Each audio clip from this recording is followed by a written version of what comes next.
namanya itu kamu sudah bisa memastikan mikologi. Mikologi adalah suatu ilmu yang mempelajari tentang jamur, ya, mikologi, mikos, mukos, logos, logi itu ilmu, ya. Jadi kalau secara umumnya itu mikologi itu bisa di apa ya, orang awam suka mengatakan kapang, mises, banyak nama-nama lainnya itu sama aja sebenarnya, ya. Cendawan, fungi, kupak lapuk, Nicetes, mises itu juga jamur. Sama halnya kalau kamu mendengar tentang gandul, pepaya, kates, ya bendanya satu itu juga. Bendanya satu itu juga. Zoom-nya ada nggak nih? Dengar, Dek? Dengar, Bu. Aku kok nggak ini ya jadinya.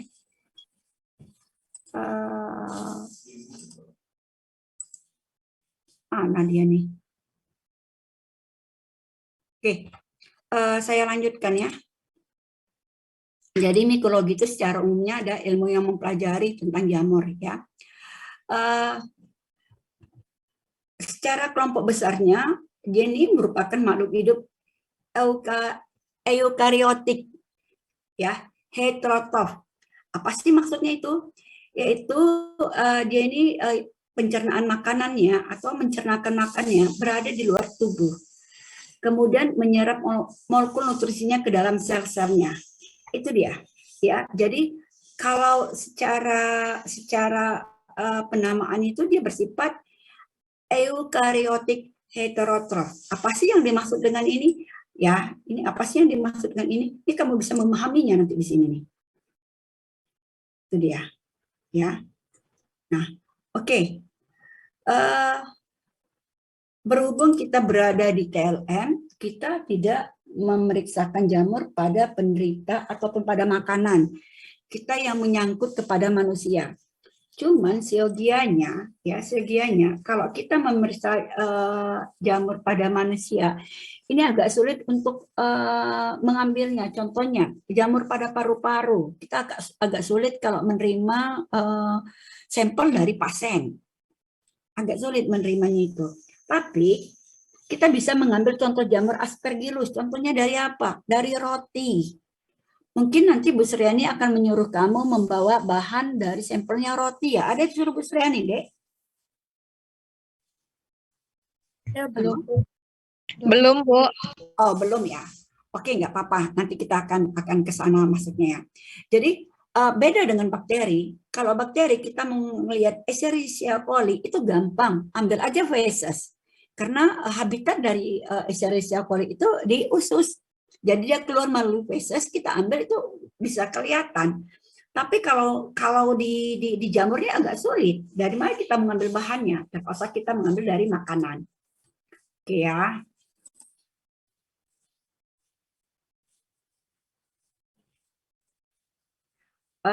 Kemudian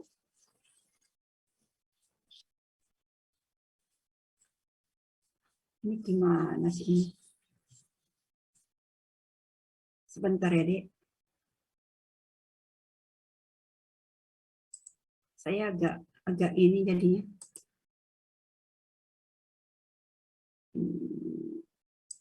Saya ganti dulu PowerPoint-nya. Oke ya. Nah, kamu kenal, bukan kenal ya, kamu tahu mungkin pernah membaca satu sejarah atau membaca buku Van Leeuwenhoek, di mana adalah Van Leeuwenhoek ini menemukan pertama kali tentang mikroskop. Dan pada tahun 29, Pier Antonio Miceli, ya, Pier Antonio Miceli ini seorang botani kebangsaan Italia. Ya, dia mempublikasikan buku tentang Nova Platarum Genera, yang diantaranya berisikan tentang, pada umumnya berisikan tentang jamur. Sehingga beliau dikenal dengan ya bapak pendiri ilmu pengetahuan tentang mikologi. Itu dia. Ya, kalau dilihat seperti ini. Nah, kita lanjut tentang ciri-ciri jamur. Nanti kamu bisa mengambil satu tugas ya. Tugas kamu boleh menuliskan, nanti kamu silakan masukkan ke tugas. Rupanya LMAT ini sesuai jam ya, sesuai jamnya masuknya, pada waktu jam itu masuk tugas, ataupun kamu tidak seperti GCR.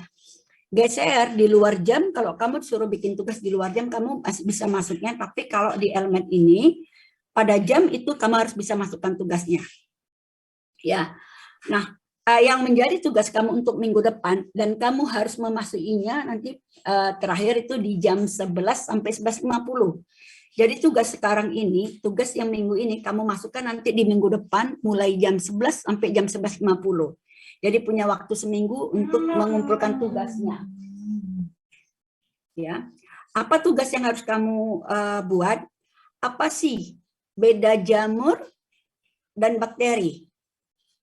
Ya, beda jamur dan bakteri itu tugas kamu. Silakan tugas ini kamu masukin di LMAT minggu depan mulai jam 11 sampai 11.50. Jadi kalau kamu nanti memasukinya besok itu nggak akan bisa terbuka karena dia sesuai jamnya dimasukin. Mungkin tugasnya seperti itu ya. Atau saya dapat informasi apakah memang betul seperti itu, saya juga nggak paham. Ada yang udah pernah masukin tugas untuk materi lain? Belum, Bu. Belum ada, Bu. Belum ya. Oke, saya kasih tugas ya. Jadi kalau misalnya kamu sudah bikin tugasnya, kalau memang besok bisa kamu masukin, silakan masukin. Kalau memang nggak bisa masukinnya, berarti sesuai. Saya rasa kalau tugas, saya rasa bisa ya masukinnya. Tapi gitu pun dicoba ya. Saya kasih batas waktu sampai minggu depan. Saya kasih batas waktu sampai minggu depan, dan tugas ini ditulis, tidak boleh diketik. Ya, tugas ini ditulis, tidak boleh diketik. Saya nggak apa-apa sih. Sama kamunya, kalaupun kamu punya niatnya untuk jadi dokter yang nggak kesampaian tulisan dokter, tolong dirubah. Karena apa? Tulisan yang sulit itu saya agak sulit juga untuk membacanya. Ya. Oke, sekarang masuk ciri-ciri jamur. Ciri-ciri jamur itu sifatnya organisme itu eukariotik. Silakan Anda cari tahu apa itu eukariotik. Kemudian jamur ini berspora. Kemudian strukturnya somatik atau talus atau berupa sel tunggal. Jadi strukturnya itu sel tunggal. Dan ada juga bercabang-cabang, jadi multisel. Strukturnya bisa unisel dan bisa multisel. Ya, itu ciri jamur ya. Nanti kamu bisa bandingkan kepada bakteri. Apa sih bakteri? Ya. Kemudian berkembang biaknya secara seksual dan aseksual. Berkembang biaknya secara seksual dan aseksual. Ya, nanti kamu lihat apakah bakteri juga ada sifat yang sama seperti ini. Kalaupun ada, buatlah contohnya. Saya tidak mau Anda membuat satu tugas, apa yang dipertanyakan itu yang Anda jawab dengan jawaban satu baris. Coba Anda boleh mengembangkan, kalaupun pertanyaan ini alasannya apa, contohnya apa. Begitulah seorang mahasiswa untuk membuat suatu tugas. Karena kedepannya Anda akan membuat tugas akhir. Jadi dibiasakan dari sekarang. Oke ya. Ya, perkembangbiakannya secara seksual dan aseksual. Kemudian dinding selnya terdiri dari kitin, selulosa, dan bisa jadi kedua-duanya. Ya, artinya dinding selnya terdiri dari kitin dan selulosa atau kedua-duanya. Artinya di sini bisa salah satu dari dinding sel ini yang dimiliki oleh jamur. Selanjutnya, bersifat parasit dan sapropit. Bersifat parasit dan sapropit. Saya nggak tahu nih apa arti sapropit, mungkin Anda lebih paham. Ya, tidak memiliki klorofil. Kenapa? Tidak memiliki klorofil, mungkin Anda juga lebih paham. Oke, ya. Jadi jamur ini bisa bersifat parasit. Siapa bisa memahami ini? Sifat parasit itu maksudnya apa? Merugikan, Bu. Oke, merugikan. Kalau gitu sapropit apa?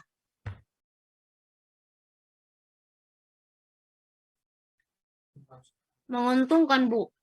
Ya, artinya kalau dia ada merugikan pasti ada yang menguntungkan di sini ya. Tapi kamu nanti memberikan satu penjelasan di tugas kamu bisa mengeksplor bahasa itu sendiri, ya.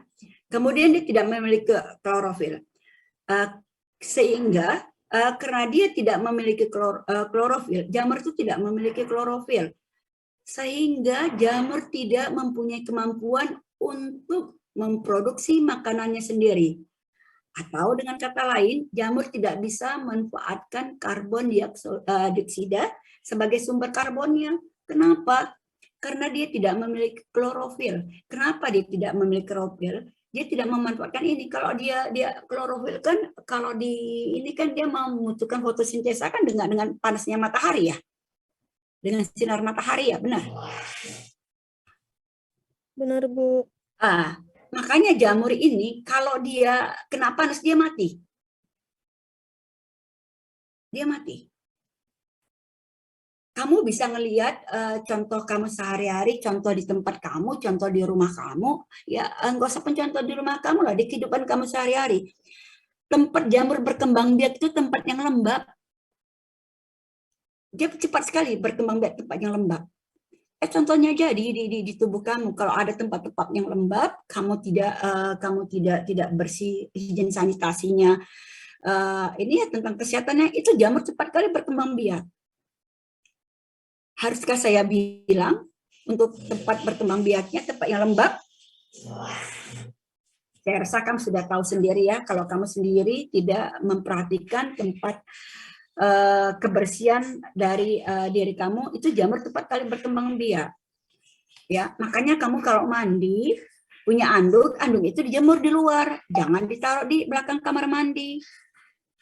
Kalau kamu taruh di belakang kamar mandi, itulah membuat kesempatan jamur cepat sekali berkembang biak. Kenapa? Karena dia lembab. Kenapa dia lembab? Karena dia tidak terkena sinar matahari, sehingga jamur itu cepat kali berkembang biak. Ya kalau kamu tidak percaya, kamu silakan aja taruh di situ. Saya yakin kamu pun nggak saya bilang begini sudah melakukan hal yang sama. Benar kan? Sampai sini masih ada yang mau bertanya?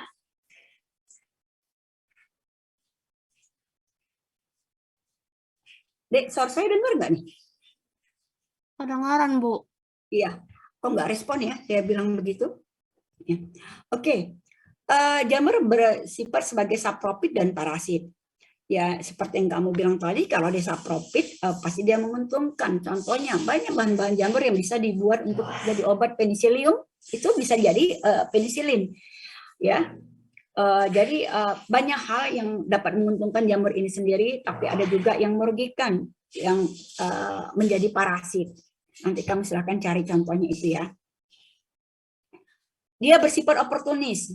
Ya, maksudnya apa nih oportunis? Ya, jika dalam keadaan lemah jamur ini dapat menimbulkan, artinya dalam keadaan lemah ini yang lemah itu inangnya, yang lemah itu kitanya, ya. Jadi dia oportunistik. Ya, begitu kita lemah kondisinya, imun kita lemah, dia dapat cepat sekali berkembang biak. Itu dia ya. Kemudian faktor-faktor yang mempengaruhi pertumbuhan jamur. Apa-apa sih faktor yang mempengaruhi pertumbuhan jamur? Banyak sekali. Contohnya kelembapan yang tinggi.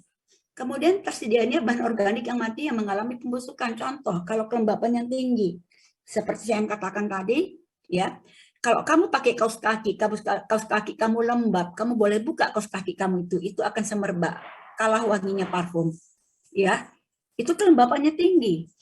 Kemudian dengan kaki yang basah, kamu pakai sepatu, dia bau, dia ini tersedia bahan organik yang mati mengalami pembusukan. Ini cepat kali berkembang biaknya jamur. Ya, seperti yang saya bilang tadi, kalau kamu pakai anduk yang lembab, kemudian kamu itu panuan, dipakai oleh temanmu, anduk kamu itu, ya mudah-mudahan kamu mewariskan jamur dari teman-temanmu itu. Makanya tidak diizinkan atau tidak dibenarkan kita suka menggonta-ganti gonta-ganti bahan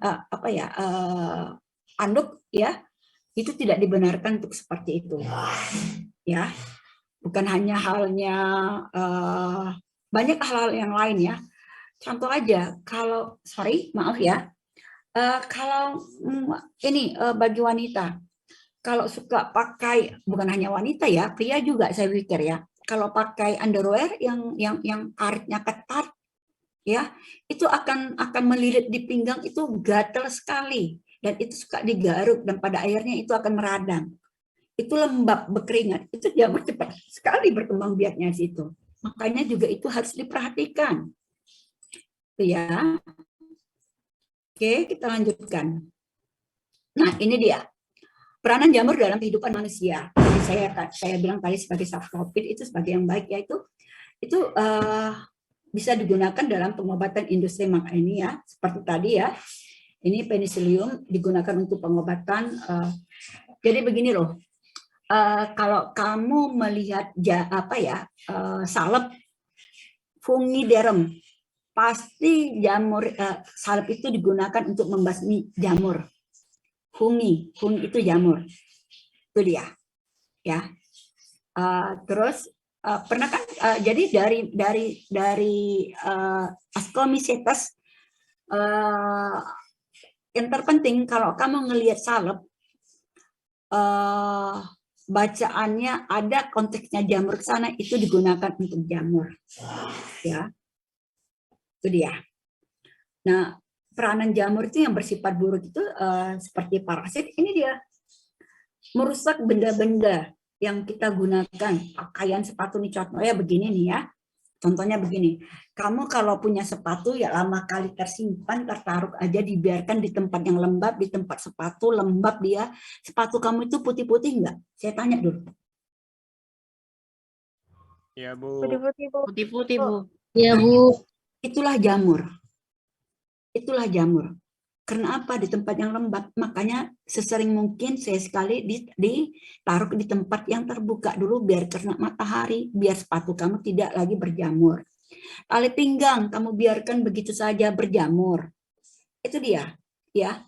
Yang ditakutkan jamurnya, enggak. Yang ditakutkan pun toksin yang dikeluarkan. Ya, karena jamurnya ada mengandung toksin. Itu dia. Kalau pada makanan, ya pada makanan kalau dia sudah berjamur, pertama misalnya pada itu tekstur makanan juga akan berubah teksturnya, rasanya, baunya. Kamu bisa lihat ya pada nasi, pada roti. Nah ini saya kasih tahu, bisa juga nanti jadi bahan acuan kamu untuk penelitian ya. Kamu bisa melihat harga rotinya murah sekali. Harga roti ini dijual murah sekali. Sampai ditaruh dalam plastik, dia warna keras, ada jamurnya, tapi dia tidak bermasalah, dalam artian tidak bermasalah, baunya tidak berubah, tapi jamurnya ada di sana. Sementara ada produk satu lagi roti, dia ada masa kadaluarsanya, digunakan hanya bisa dipakai sampai 3-4 hari, setelah itu jangan lagi dipakai, karena setelah itu dia berjamur. Pertanyaan saya, roti yang pertama ada jamur, tapi rotinya tidak rusak. Sementara di produk yang lain ada jamur, teksturnya rusak. Apa yang menjadi analisa kamu dalam hal ini? Siapa yang bisa jawab saya? Siapa yang jawab? Toksin, Bu. Khairul, itu umum ya? Iya, toksinnya Ya, oke. mungkin. Oke, maksudnya toksin gimana? Kalau yang di roti pertama, sepertinya dia tidak memiliki toksin yang begitu berbahaya, Bu, sehingga harganya bisa terjangkau. Kemudian di yang case yang kedua? Nah, kalau yang di piece yang kedua, dia toksinnya yang berbahaya, Bu. Jadi sehingga tidak dapat dikonsumsi lagi. Oke, umum. Oke, cermati bahasa saya. Di case pertama itu roti bertahan sampai berbulan-bulan. Kita katakan 1 hingga 2 bulan, dia bertahan, teksturnya tidak berubah. Tapi di roti itu sudah tumbuh jamur. Permasalahannya tekstur roti tidak berubah. Itu. Di case yang kedua, gestur teksturnya udah berubah. Dia hanya bertahan bisa dimakan 3 hari. Apa yang bisa kamu dapat kesimpulan? Kalau kamu bilang toksinnya oke, saya bisa terima di case yang kedua. Di case pertama kenapa? Justru tekstur roti itu masih utuh. Kamu bisa kamu lihat nanti di tempat penjual roti yang harganya katakanlah berapa ya, 1.000 apa berapa, itu rotinya masih bisa kita pegang, masih utuh. Kandungan pengawetnya mungkin, Bu. Yes, itu dia mainnya, di pengawet dia mainnya. Ya, kalau yang di case kedua dia tidak menggunakan pengawet, makanya kita disuruhnya cepat makan di situ.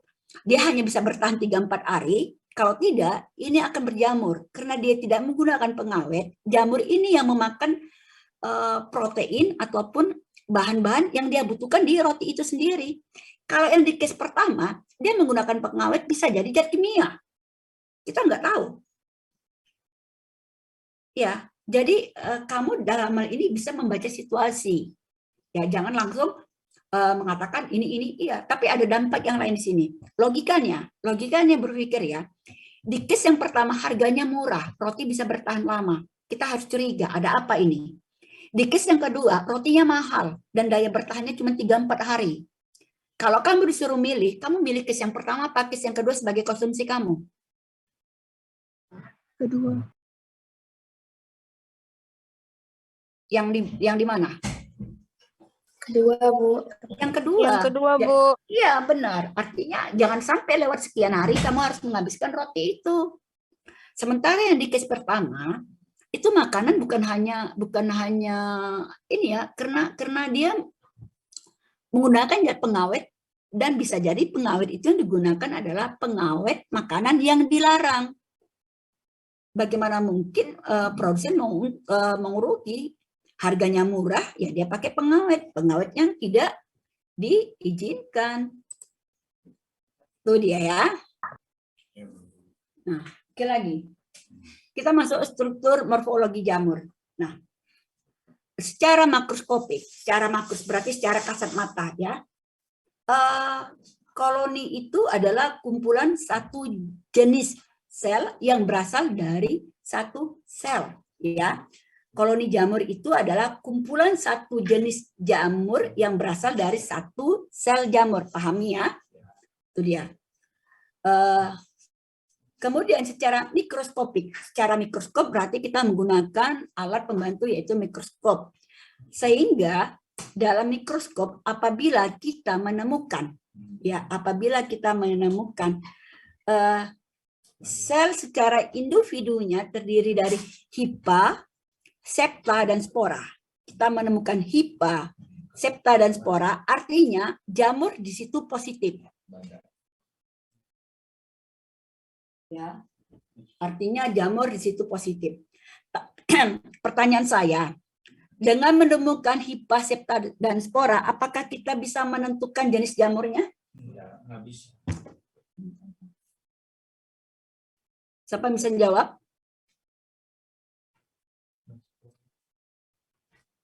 Halo?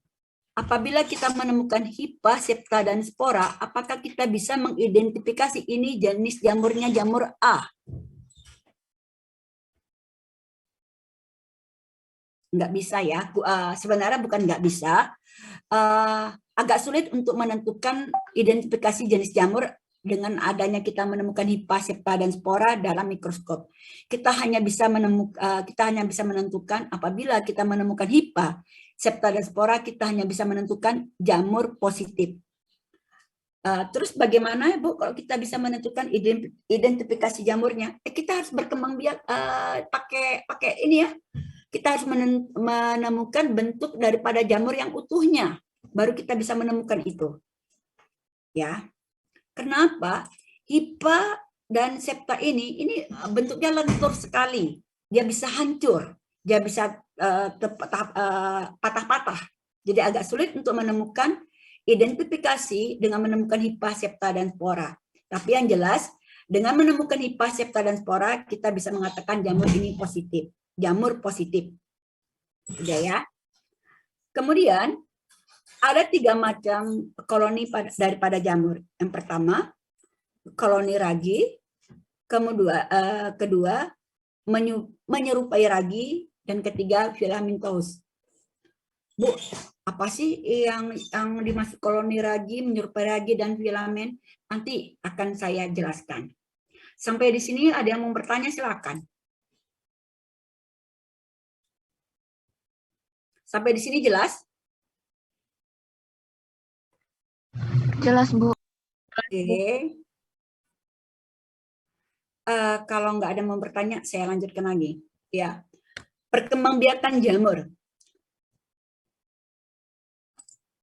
Ya, perkembangbiakan jamur. Kalau fungi juga jamur ya. Fungi itu jamur. Jamur itu yang bersel satu itu namanya uniseluler.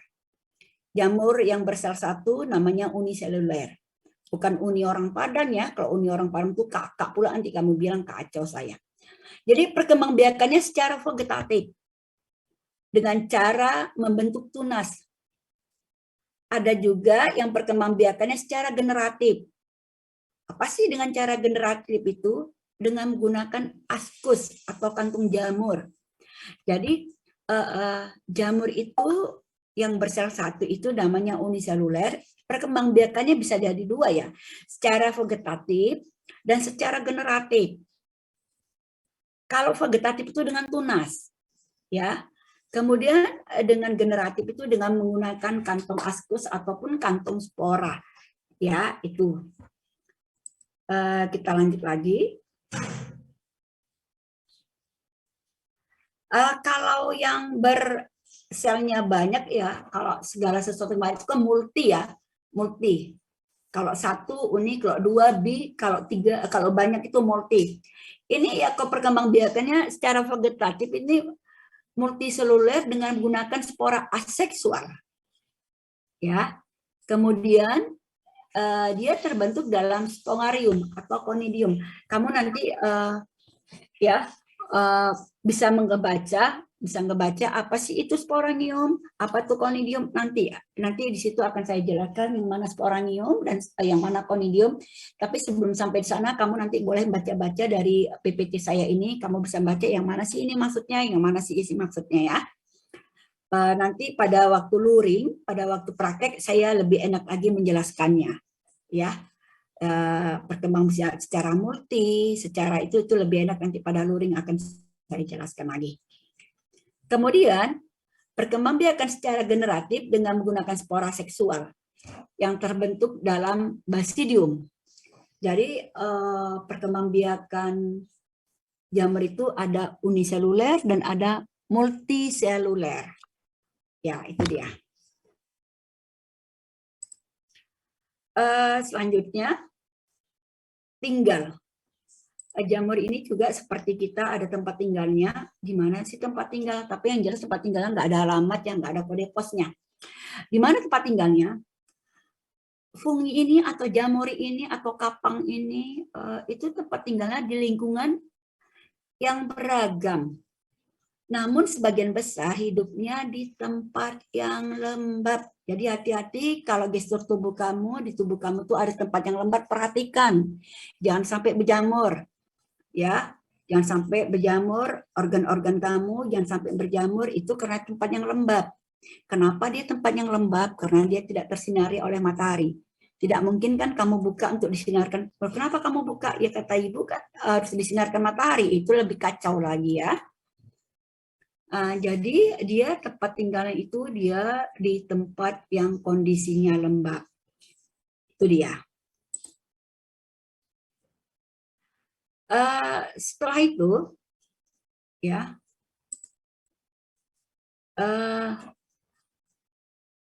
fungi ini walaupun banyak di tempat yang lembab, ya, fungi ini pada meskipun demikian banyak pula fungi yang hidup pada ya. Jadi begini, ya, jadi begini.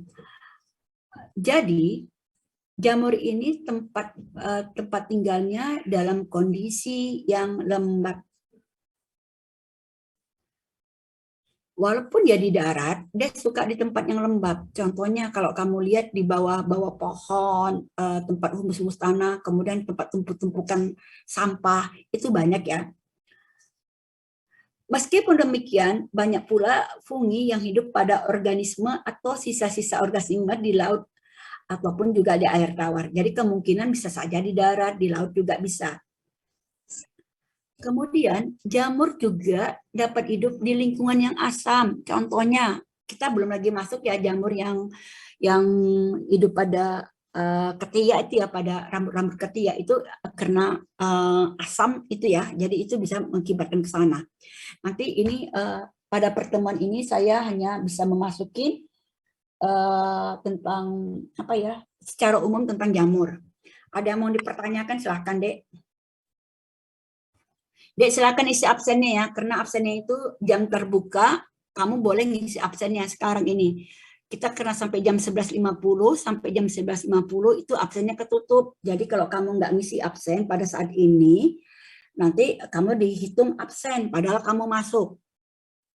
Ya, benar kan? Begitu kan di Elmet kan? Saya pun baru pertama kali pakai ini, benar? Benar, Bu. Benar. Bu, izin masuk, Bu. Kenapa? Ini, Bu, dari Elmet Sahlan itu ada kendala, Bu. Sahlan itu masuknya itu bidan Medan, Bu.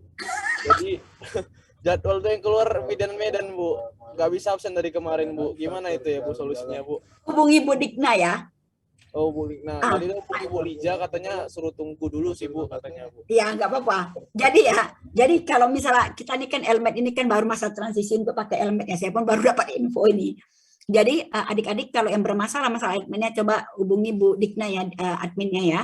Setahu saya diinfokan pada adminnya, Ibu kalau masuk sesuai jam. Kalau di luar jam, misalnya 11.50 Ibu masuk 11.52 itu sudah terkunci. Jadi tolong ingatkan juga kepada adik-adik Bu, kepada mahasiswanya, absen sesuai jadwal. Kalau dia masuk tidak absen, dia dianggap tidak masuk. Jadi saya ingatkan kembali, absen sesuai jadwal. Silakan absen sekarang, Dek. Sambil dengarkan saya kan bisa absen lah ya. Biar jangan kamu nanti saya ikut absen. Salan, kamu udah kebidanan, udah kacau kamu. Bidan cowok pula lagi nih. Oke, ada yang lain, Dek? Gak ada? Izin bertanya, Bu. Oh, oke. Apa tuh?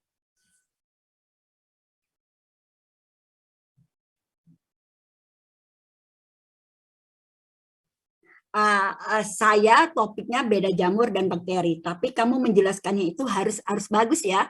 Kan kamu tidak lagi seperti anak SD. Tidaklah saya harus bilang beda bakteri sama jamur. Satu bakteri ini, jamur ini. Tidaklah seperti itu. Yang namanya kamu menjelaskan, kamu harus berani mengeksplor bahasanya. Kamu harus menggunakan kamu boleh pakai ini, pakai pustaka. Kamu jelaskan, kamu mengutip buku ini, silakan, sah-sah aja itu, ya. Jadi untuk menjelaskan segala sesuatunya itu, karena kamu nanti ke depannya akan KTI, itu akan belajar seperti itu, jadi supaya tidak kaget lagi. Kalau kamu pun mengambilkan teori-teorinya, kamu harus punya pustakanya di situ. Itu lebih baik lagi, ya. Nah, jadi kesempatannya saya kasih sampai minggu depan. Jadi pada waktu jam 11 sampai 11.50 itu di Elmet terbuka, kamu masukkan aja langsung di situ. Kalau besok nggak terbuka, artinya apakah tugas juga masuk sesuai jadwal? Saya nggak paham. Kalau masuk sesuai jadwal berarti harus minggu depan. Kalau tidak sesuai jadwal berarti kalian saya kasih durasi waktunya 1 jam, 1 minggu. Ya, paham ya? Oke, deh absennya jangan lupa, ntar kamu dianggap absen lagi, nggak masuk nih. Oke, nah. Kalau udah selesai, nggak ada yang dipertanyakan, deh ini di apa ya? Di apa namanya? Apa, Bu? Apa nih? Di screenshot kalau udah selesai. Ada yang mau dipertanyakan, silakan. Itu yang ada, Bu, itu yang apa yang perbedaan sporangium dan conidium itu kan ada perkembangan vegetatif pada fungi multiseluler dengan menggunakan spora yang aseksual yang terbentuk dalam sporangium atau conidium. Pertanyaannya apa? Perbedaan sporangium atau dengan conidium. Makanya saya bilang untuk pertemuan selanjutnya itu ada apa sih sporangium, apa sih conidium. Ya, itu dia.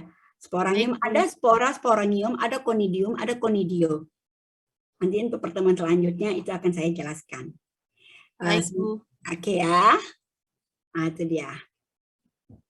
Oke, ada yang lagi? Absennya diisi, jangan lupa ya.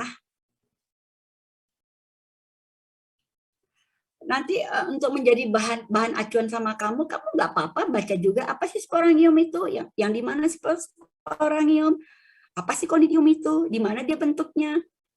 Jadi pada waktu kita bertemu lagi, di saat saya mengasihkan materi itu, kita udah enak untuk menjawabnya, tidak hanya dari saya aja. ya, tidak hanya dari saya, tapi saya lebih suka belajar kalau ada feedbacknya. Artinya kalau saya bertanya, kalian menjawab, tidak hanya belum Bu, enggak Bu. Artinya mahasiswa itu lebih jeli lagi untuk menjawab itu. Itu dia. Oke, Baik, Bu. ada lagi yang mau dipertanyakan?